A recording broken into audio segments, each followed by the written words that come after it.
This is CBC Nova Scotia News.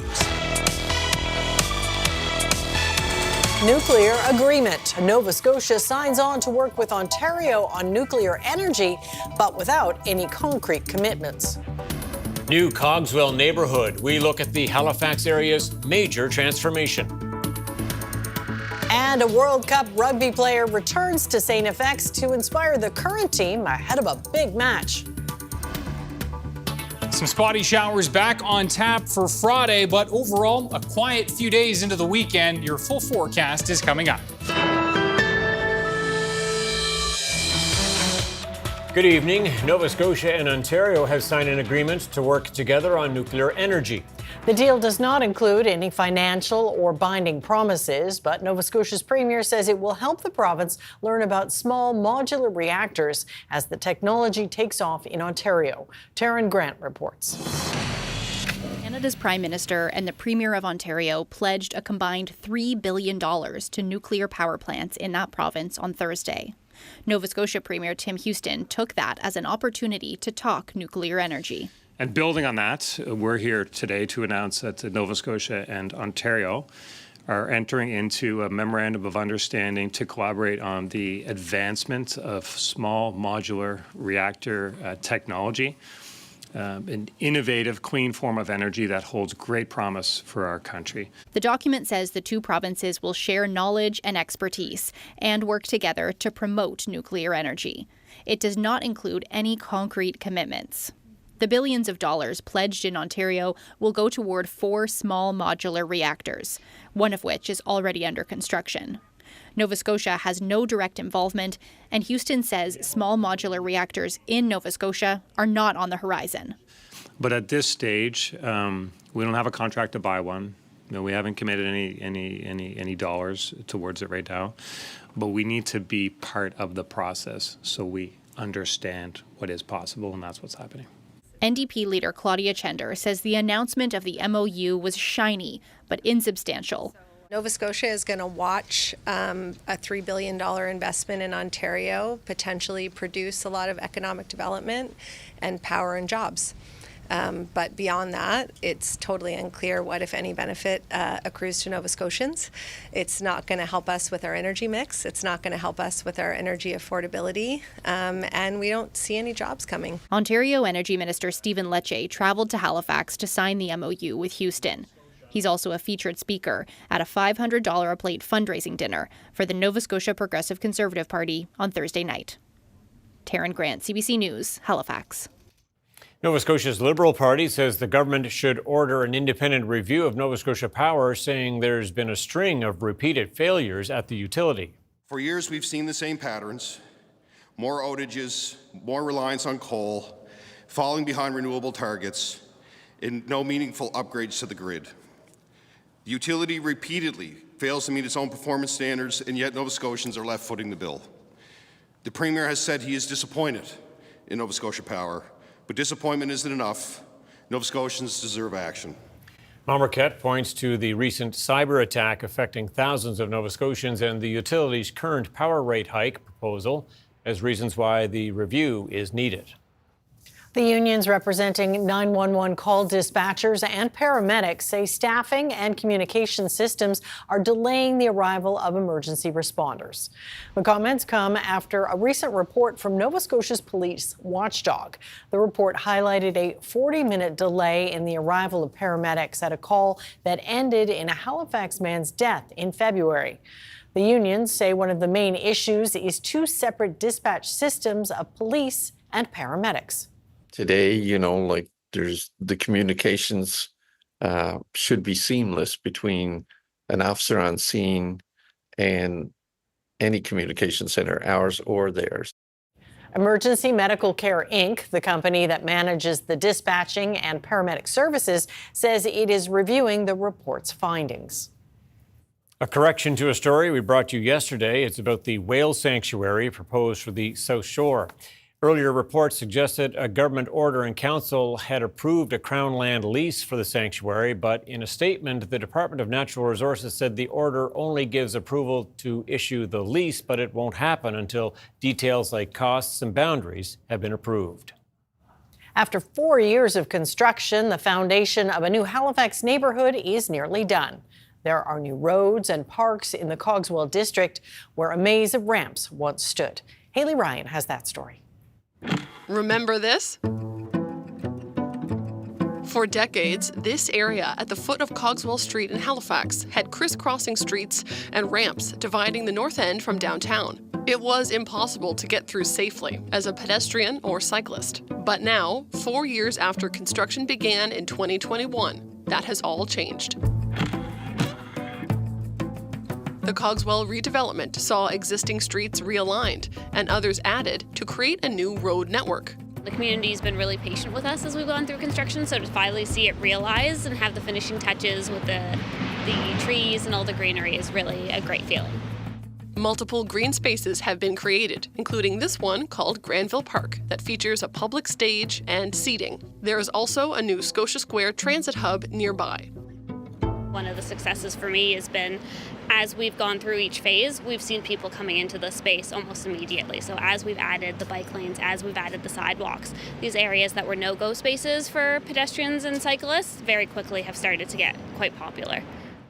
The entire project cost Halifax about $113 million and includes cost-share agreements with utilities like Halifax Water and Bell Alliant.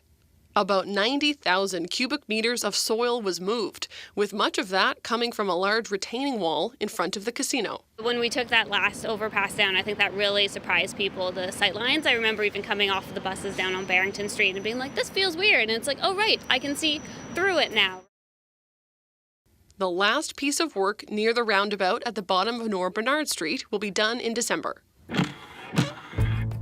It has been a long road to get here, but in many ways, this is just the beginning of the Cogswell district. There's about 5 parcels that are HRM owned that will be coming up for sale over the next few years, and we're hoping to see kind of mixed-use, high-rise development in this area. Staff will come back to council soon to talk about planning rules for Cogswell district that will guide new development. That will include whether affordable housing is required in new buildings or if a community land trust makes sense. And eventually, the new district could be home to about 5,000 people. Haley Ryan, CBC News, Halifax.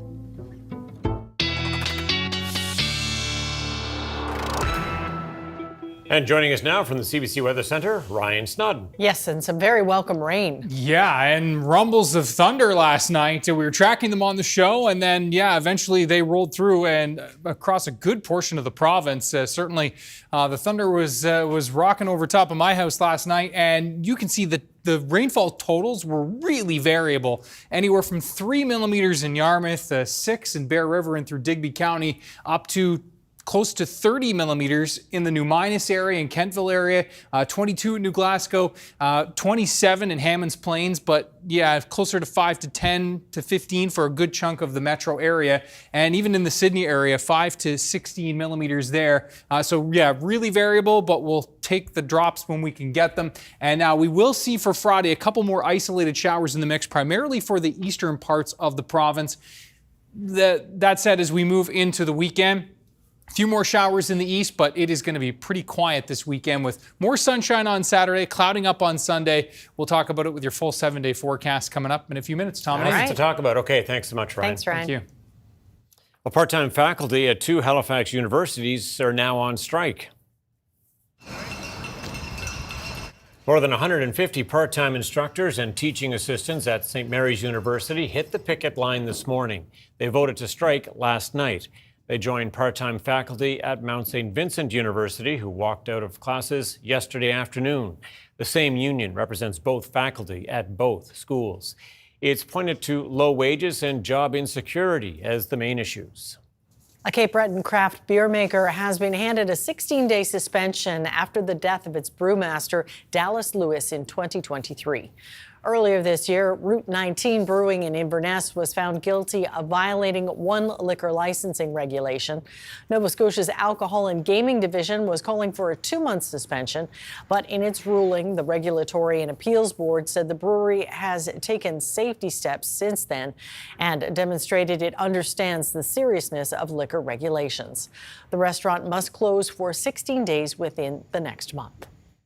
Nova Scotia Public Health has declared that a measles outbreak in the northern zone is over. An outbreak in early July ended up affecting 61 people. Public Health says there are currently no known active cases in Nova Scotia, but is encouraging people to remain vigilant and ensure their immunizations are up to date.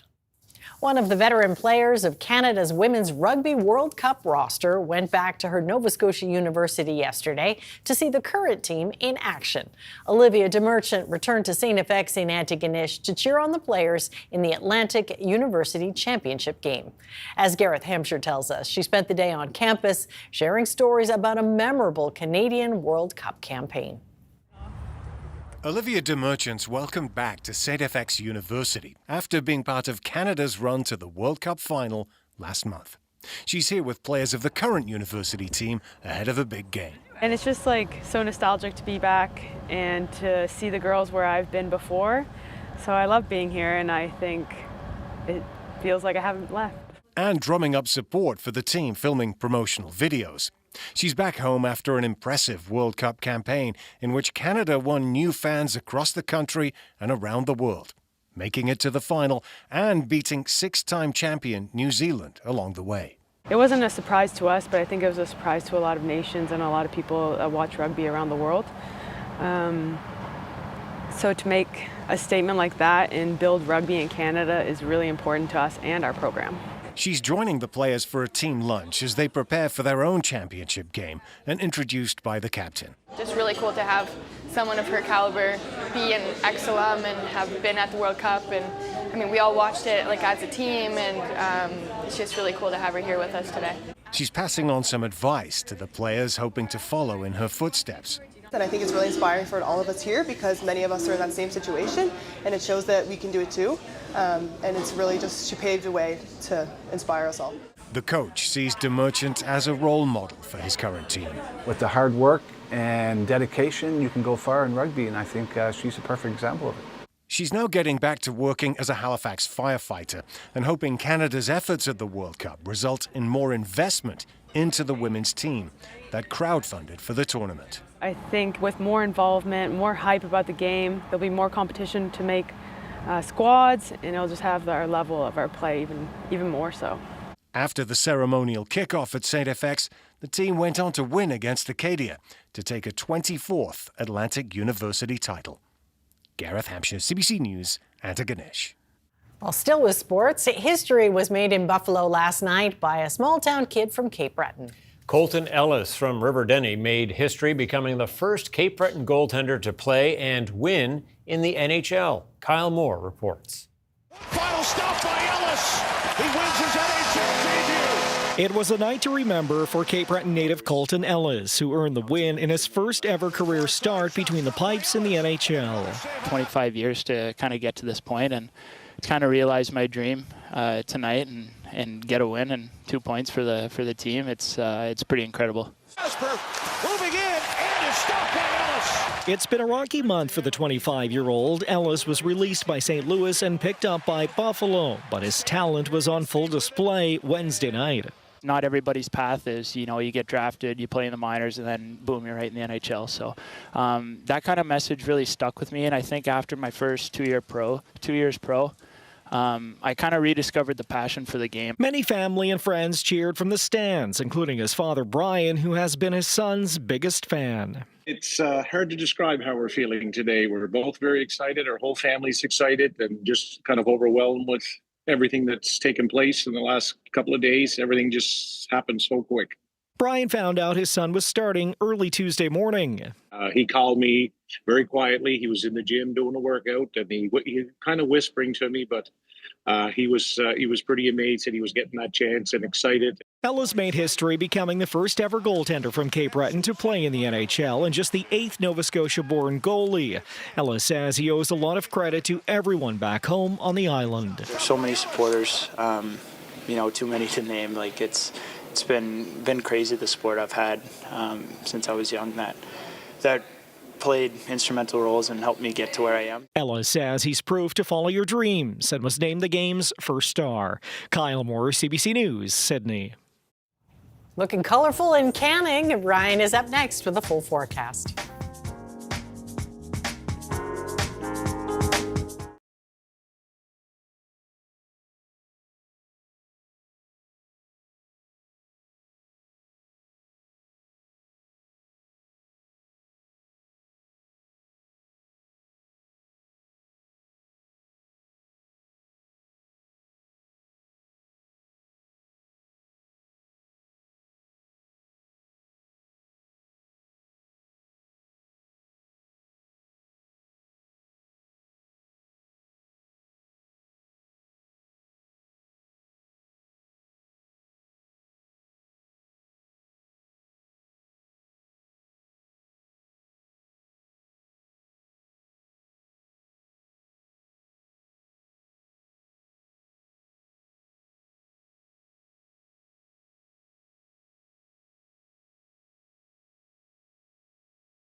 This weather update is brought to you in part by Atlantic Lottery's iGames. Play hundreds of games on the Atlantic Lottery app or at alc.ca.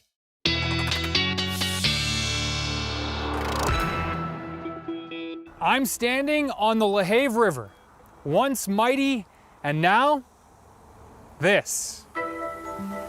Looking back to the beginning of April, the precipitation deficit is alarming, with much of the region in a deficit by 100 to 300 millimeters. This has put much of the Maritimes into a severe to extreme drought, with huge impacts on agriculture and, of course, the water table. The drought is causing serious water shortages and dry wells in some parts of the Maritimes, with the lack of rainfall leading to water depletion in underground aquifers. Once winter settles in and the ground freezes, ice fills the holes in the soil, which then makes it much harder for water to infiltrate and recharge the water table. So we see more water running off and less absorption into the ground. So the coming weeks will be critical for at least starting the process of recharging our water table. However, our deficit is so large that even with some beneficial rainfall, we should all be hoping for a good old-fashioned winter with lots of snow. Snow that accumulates throughout the winter season acts like a natural reservoir, and while it doesn't help at the time, as it slowly melts in the spring, it can be absorbed back into the soil and recharge the water table. If Old Man Winter really delivers, the upcoming cold season could actually help with our drought recovery for the long term and into next year's growing season. However, if the drought continues this winter and we don't even see the average snowfall we need, this is going to have larger implications for next year's crops and, of course, for our water table. Ryan Snoddon, CBC News, on the LaHave River. Yeah, and the LaHave really tells the story there, doesn't it? Those pictures are incredible and sad. Yeah, and thanks to our viewers for sending pictures from around the province. And so the LaHave was one of the areas we identified when we were going to shoot this piece of where we could go. And yeah, it is alarming to be there and literally walking down the middle of the riverbed. Now, I mentioned some of these numbers, but let's show you. So this is basically the last 6 months. So we go back to about April 25th. 180 days or so, and you can see that in that time, over the past 6 months, all of Nova Scotia, either 200 to 300 millimeters in the rainfall deficit. That's how much we're missing from the underground water that we, of course, need for our lakes and rivers and, of course, our wells that are going dry. So we have a huge hole to dig out of. And again, we'll need to do a lot of digging before we freeze up. Now, this is another river that we've shown on the show before. This is the Barrington River. And that looks more like a little creek rolling through Barrington. Wow. That is a live shot this evening from Barrington. And of course, thanks to NovaScotiaWebcams.com for letting us share their cameras. And we can, of course, take you around the province on the show. Now, as we look at the temperatures out there right now, down in Barrington and Shelburne and Yarmouth area, we're right around 15 or 16 degrees. 18 degrees at Sydney right now. That was one of our hotspots. We cracked 20 in Sydney today, as well as Ingonish Beach. Both hit 20 degrees earlier. So pretty rare for this time of year. Now, as we look at the current winds in from the southwest after a gusty night last night and all the leaves, many leaves being lost, we can see the winds have shifted back to southwesterly today, 20 gusting to 40 kilometers per hour. Weather systems map, and you can see a couple of isolated showers. Actually, I'll go back to that radar just to show you. A couple of isolated showers over Cumberland County, Cobequid Bay, down through the valley and back down towards the Digby County area. These aren't going to amount to much, but the risk is there for the next couple of hours. That low will continue to depart. We've got this cooler air mass in place that is going to be moving in. Some single digits and low double digits moving into the Maritimes. Now, the single digit highs will be destined for northern New Brunswick over the next couple of days, but certainly some more seasonal air on the way for all of us. The wind's becoming light tonight, though chance for showers, as I said, ending for the northwestern part of the province. As we turn the page into Friday, we're going to be seeing some increasing clouds in the morning for Cape Breton and a chance for some showers here marching in late morning and into the afternoon for you folks across Cape Breton. Guysborough County and Antigonish also running the risk for a shower, and also back into central areas as well. There's a little wave coming in here from the west that will spark at least the potential for a couple of showers through central areas tomorrow afternoon. So we're keeping an eye on that. It's going to be smooth sailing from start to finish for western areas of the province. Cape Breton will see temperature highs in the 14 to 15 range for tomorrow. Similar story for eastern parts of the mainland with those light winds. As we look back towards central areas, we're looking at temperatures ranging between 13 to 15 degrees for most, a couple of 16s on the board as well. And into the west, this is where, again, we'll see a little more sunshine on tap, temperatures ranging between 14 and 16 degrees here as well. Saturday's forecast looking very similar temperature-wise, mid-teens. We'll see the potential for some showers developing into the afternoon for Cape Breton and eastern parts of the mainland. A low moving through Newfoundland. On the back side of that low, we'll just see the northerly winds kick in, some instability in the air, and that will at least fire up the potential for some of those showers. But Saturday looks not too bad for most of us. Sunday, some sunshine early, some increasing clouds into the afternoon, but overall looks, for the most part, dry. Maybe an isolated shower for Inverness County on Sunday. And then for Monday, better chance for showers, especially into the afternoon, and that will carry through into the overnight. Now, Tuesday, Wednesday, Thursday, the potential certainly Wednesday into Thursday to get unsettled with a system developing off to the south, but another one of those situations with a blocking high off to the north. That high, the low is trying to come in from the south, and the models are still doing a little bit of cha-cha-cha back and forth with how that's gonna play out mid to late next week. So a lot of uncertainty there, and of course Friday being Halloween, lots of eyes on that forecast. So we'll keep you posted. Yeah, fingers crossed. All right, two-step. I like that. Yeah. All right, Ryan. Thanks, Talk Ryan. to you later. Thank you. Coming up, a new report from Dalhousie Legal Aid says tenants' rights to housing is under threat in Nova Scotia.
A new report by Dalhousie Legal Aid Service is shining a new light on the rental landscape in Nova Scotia in what is being billed as the province's first of its kind survey. More than 1,200 Nova Scotians are reflected in the data. Anna Main is a community legal worker with Dalhousie Legal Aid Service, joining us here in studio. Thank you so much for joining us. Thanks so much for having me, Tom. Now, in this study, you aim to access people who don't necessarily use legal aid when it comes to rental disputes in this city, in this province. Why did you want to do that? Well, at Dalhousie Legal Aid Service, we see people every day who are having issues with their landlord, their tenants who are having some sort of everyday legal problem, but we've seen this huge increase in the number of people coming into Dal Legal Aid for services, and yet when we looked at the numbers of the tenants who are making applications to the actual formal legal dispute resolution process, the residential tenancies program, we noticed that the levels kind of seemed off to us, right? We anecdotally were seeing so many tenants who we felt needed legal services, but we didn't see tenants actually accessing those. So we wanted to know, okay, if they're not going to the formal process to solve their problems, where are they going? Okay, that's interesting. Let's dive into this a little bit. So you used access to information and court records, as I understand, to get a sense of who is taking legal action and who isn't. What did that research tell you? So what that told us is in terms of residential tenancies matters, which is disputes between landlords and tenants, landlords are much more likely to go through those processes.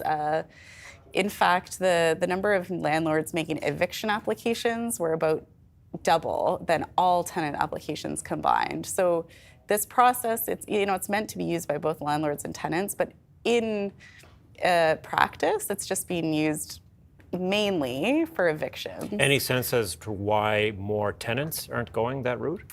Yeah, so we did a survey of about 1,200 tenants in Nova Scotia.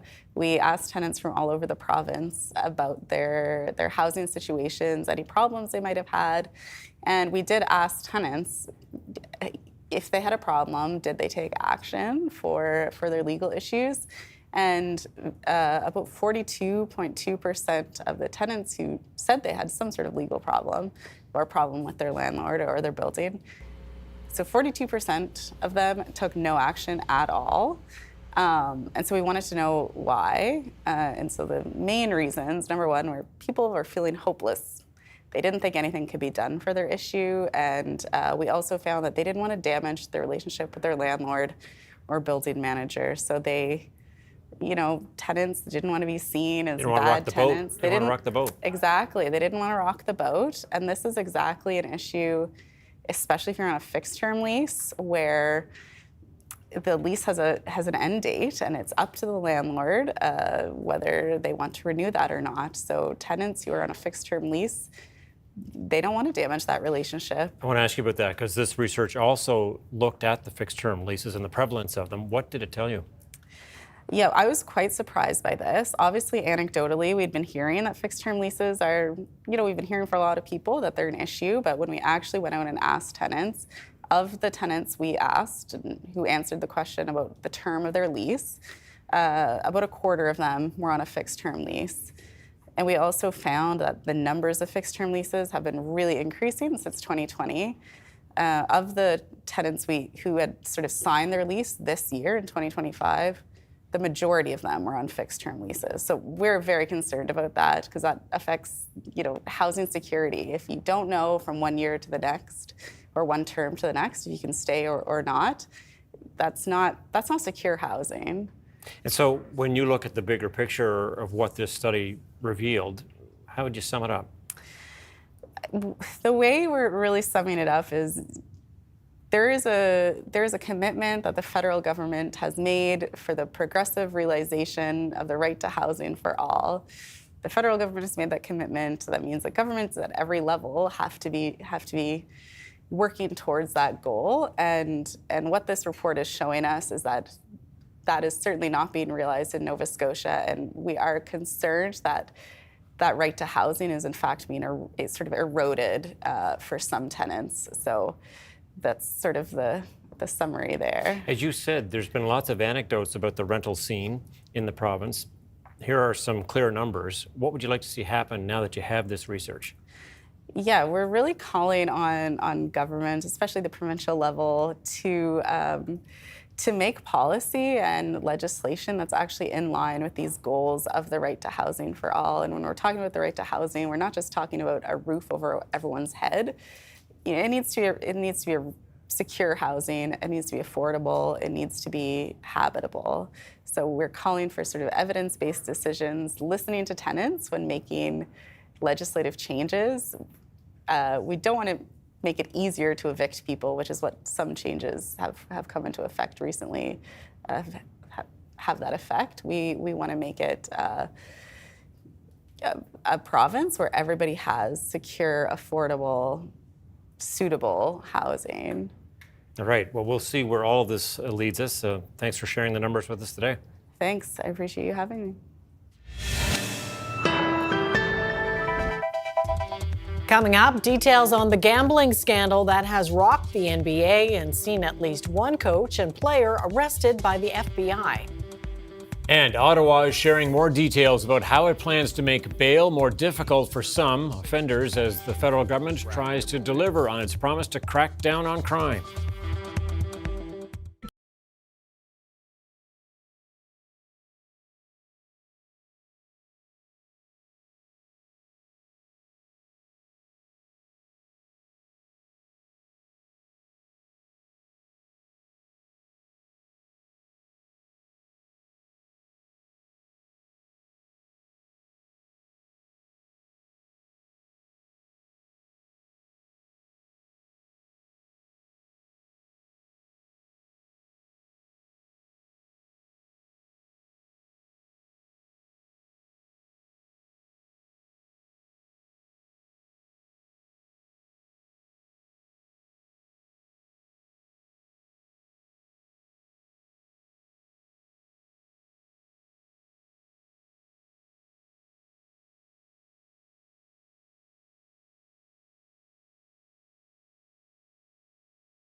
Welcome back. History was made in Vatican City today. King Charles and the Pope joining in prayer during a service at the Sistine Chapel. It's something that hasn't happened since the creation of the Anglican Church almost 500 years ago.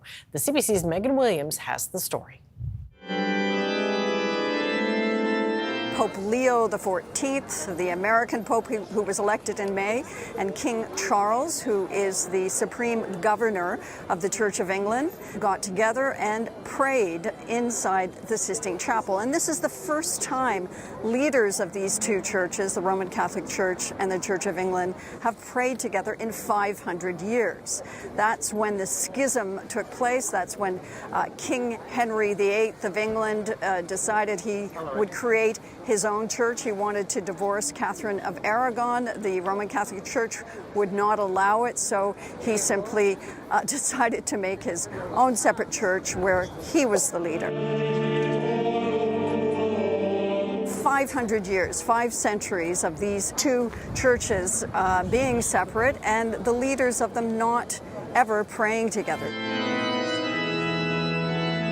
Afterwards, King Charles and Queen Camilla went to another main basilica here in Rome, St. Paul's, outside the walls. And there, King Charles was given a ceremonial seat with an inscription in Latin that said, "May we be one." Now that comes from the Gospels, something Jesus was recorded as saying, and it is a message of hope for Christian churches that they will be united. These two leaders, of course, are united on several important issues. The one that they're both quite passionate about is protection of the environment, and in the case of Pope Leo, those who are most affected by climate change. Megan Williams, CBC News, the Vatican. The Carney government is proposing changes in the criminal justice system targeting bail and sentencing.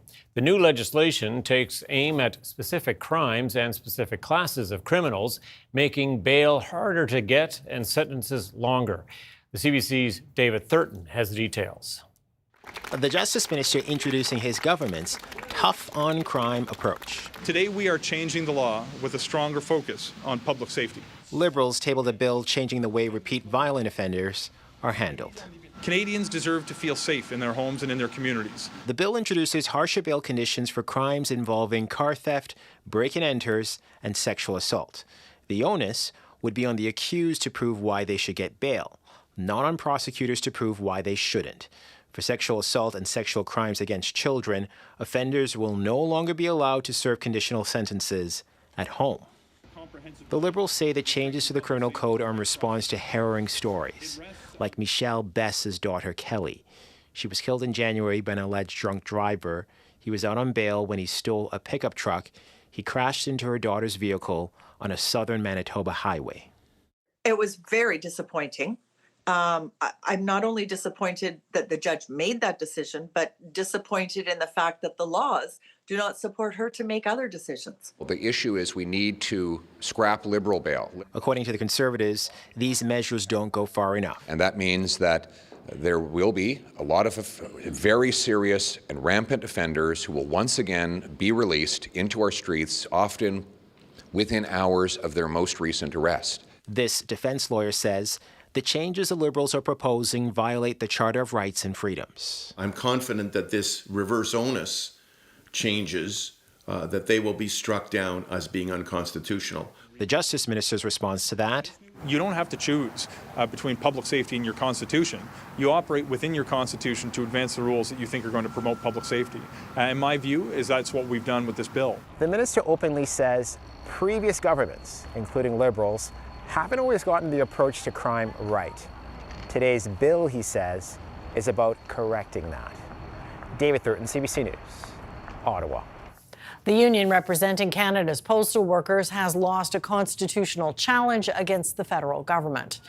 The Canadian Union of Postal Workers challenged the back-to-work order that ended its job action last December, saying it was unconstitutional because it violated its right to strike. But the Canada Industrial Relations Board dismissed the complaint, saying the right to strike is essential but not absolute. However, it also said it has no authority to review the government's action. The CIRB decision comes in the middle of another postal workers' strike. The union is now asking the federal court to take up its challenge. An NBA coach and player are among dozens arrested in a massive mafia-linked gambling investigation. Portland Trailblazers head coach Chauncey Billups and Miami Heat guard Terry Rozier are among those charged in connection with illegal sports betting and illegal gambling. This is an illegal gambling operation and sports rigging operation that spanned the course of years. More than 30 others have been charged in connection with two major operations that involve the basketball league and the mafia. The FBI says one scheme centered on sports betting, using insider information to place bets on various NBA games. Another revolved around rigged underground poker games where high-tech cheating methods, including X-ray tables that could see playing cards, were used to steal millions off victims. The NBA says it is putting Billups and Rozier on immediate leave. For baseball fans, you could call the day before the World Series Anticipation Day. And for Toronto Blue Jays fans, the anticipation is off the charts. The CBC's Jamie Strachan has the story. On the eve of the 2025 World Series, the eyes of the baseball world squarely on Toronto. The Los Angeles Dodgers and the Toronto Blue Jays, Game 1 here tomorrow night in Toronto. The narrative going into this series, interesting. The Blue Jays have home field. They won more games than the Los Angeles Dodgers did during the regular season. But a David versus Goliath narrative has emerged. The Dodgers and their powerful lineup, full of future Hall of Famers, against the Blue Jay team that's really been defined beyond stars like Guerrero and Bichette as a collection of guys that other people didn't believe in. I think the one thing we cannot do is look over there and say that is Goliath. That is a beatable baseball team that has its flaws. Going into this series, a number of question marks remain for the Toronto Blue Jays. First and foremost, will All-Star Bo Bichette be in the lineup for the World Series? Manager John Schneider was still cagey on that, saying that Bichette has been running, he's been hitting, he's been throwing, but we won't know until tomorrow whether he is on the official World Series roster. One surprise, though, however, many thought the pattern of Kevin Gausman, who had started Game 1 of the ALDS, started Game 1 of the ALCS, would be the Game 1 starter in the World Series. Not the case. The Blue Jays going with rookie phenom Trey Yesavage, the 22-year-old who only has 6 career starts, 3 in the regular season and 3 in the postseason, will get the ball for the biggest game of his life. He gets Raleigh. Got back to my hotel room. First call was to my girlfriend. Had to get a flight in line for her to come up here and see it. Second call was to my parents. So there you have it, a story of two very different teams. The Blue Jays making it back to the World Series for the first time since 1993. The Dodgers, no stranger to baseball's biggest event. They look to repeat as World Series champions and have been to the Fall Classic numerous times over the last few years. Game 1 tomorrow night in Toronto. Jamie Strachan, CBC News, Toronto. Most hospitals prepare hundreds of thousands of meals every year for their patients. But what happens when not all the food gets eaten? Rather than toss meals in the garbage, one hospital in Montreal has set up a special program to cut down on food waste and help vulnerable people in need. The CBC's Gloria Henriquez reports. I'm about to go into the kitchen at the Shoe, where they prepare about 7,000 meals every day. But as many as 100 of those meals could end up in the garbage. That's if it wasn't for a special program that manages food waste and helps others. It's where we stock all the food that we give to the Maison du Pain. We give all kinds of food like muffins. Here it's, look, this food came from the cafeteria. I am Georgia Graffos, Chief of Clinical Nutrition and Food Services at Donald Berman Maimonides Geriatric Center. It's been since December 2024. That's when we started, joined into this program. Today we have vegetarian stew and toast and some oatmeal. So those are the items from Tuesday to today.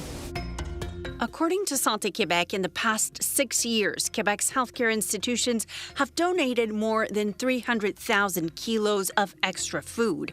That's more than 1.25 million portions that would have gone to waste. When we realized the potential of recovering in the health sector, it was huge. It started with Le CHUM in Montreal. The progression and the scaling that the healthcare sector had was unbelievable. Hi, how are you? Good, how are you? Very good, thank you. My name's Otavio Kadir, and I'm a volunteer at Cogswell. Cogswell is it's a food bank. We get 3/4 of our donations like that. It's crucial. There's no other way. In the Jewish tradition, a mitzvah means helping others. So this is our mitzvah. I think the most beautiful thing we can do is feed people. Gloria Enriquez, CBC News, Montreal. Members of a First Nation in Yukon are going high-tech to protect their heritage. Some of its elders have been turned into holograms as a way of sharing their knowledge and stories for generations to come. Juanita Taylor has the details. I think it's amazing. Crystal Prophet is seeing her 70-year-old uncle as a hologram image for the first time. I'm really excited about it. I actually have goosebumps. I had tears. This digital version of Franklin Lee Patterson shows how to make traditional medicine from plants. I can't believe that there's two of me in Mayo. The First Nation of Natchaunayak-Dun in Mayo, Yukon, partnered with Carleton University to develop technology to help preserve their way of life, using artificial intelligence and holograms. The project has a Northern Tachoni name, a language with less than a dozen speakers left.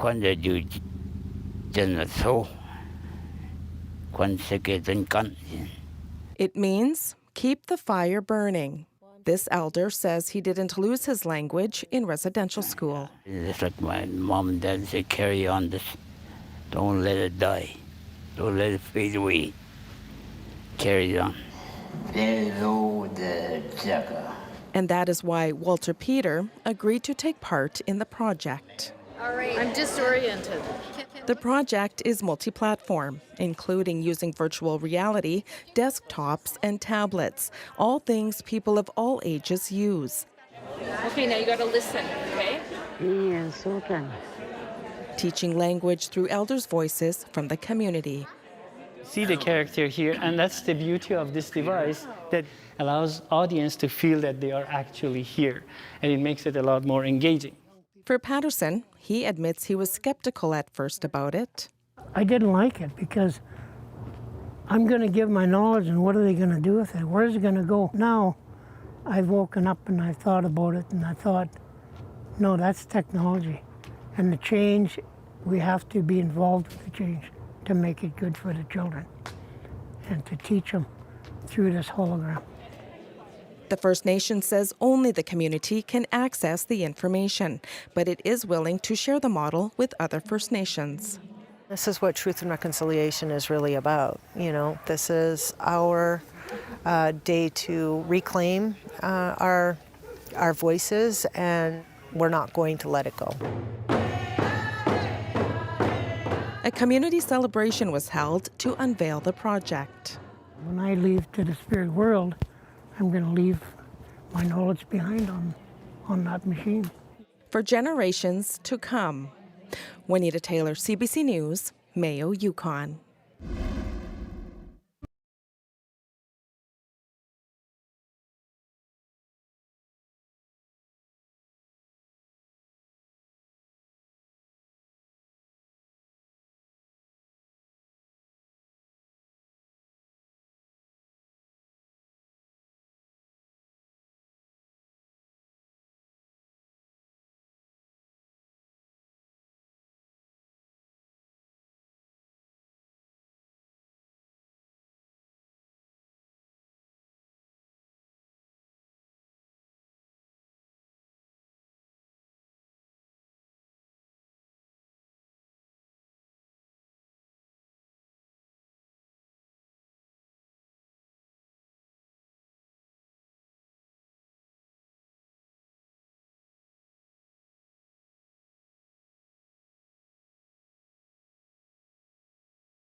This weather update is brought to you in part by Atlantic Lottery's iGames. Play hundreds of games on the Atlantic Lottery app or at alc.ca. All right, we're back to wrap things up on this beautiful day, and it's picture time. It is, and the mailbox still full? The mailbox still full. Every day I'm coming in, there's lots in there, and I think many more pictures are probably going to look like this one. This was, I believe, taken yesterday before the big wind last night. But John Earl with, Birch Cove Park, beautiful spot in Dartmouth. And leaves are down. Lots of them, yeah. And I know my yard was covered this morning, and I thought, oh boy, lots of work to do this weekend. Tom's going to have a really sore back.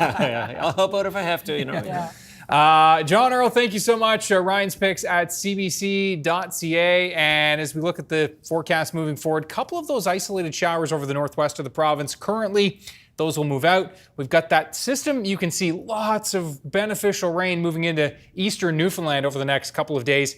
On the backside of that low, we're just going to get a couple of isolated showers for Cape Breton for Friday into Friday night, and the potential for a couple of showers as far west as Halifax and Truro for Friday afternoon.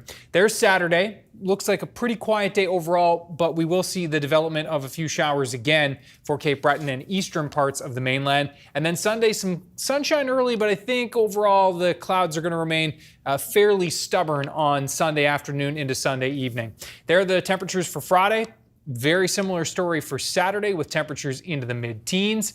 And then looking ahead to Sunday and beyond, well, we're looking at increasing clouds, as I said, on Sunday, riding the seasonal mark of 11 to 12 degrees through into early next week. As I said earlier in the program, a lot of uncertainty with that, even Tuesday, but especially Wednesday, Thursday, Friday setup. And of course, Friday, Halloween, the trick-or-treaters are going to be out. There's going to be a lot of focus on that. But the forecast models with a wide variety of ideas for late next week right now. Right. Okay. And what about this Friday? We are just a day away from Game 1 in the World Series, and fans from across the Maritimes are getting behind the Blue Jays while keeping the season.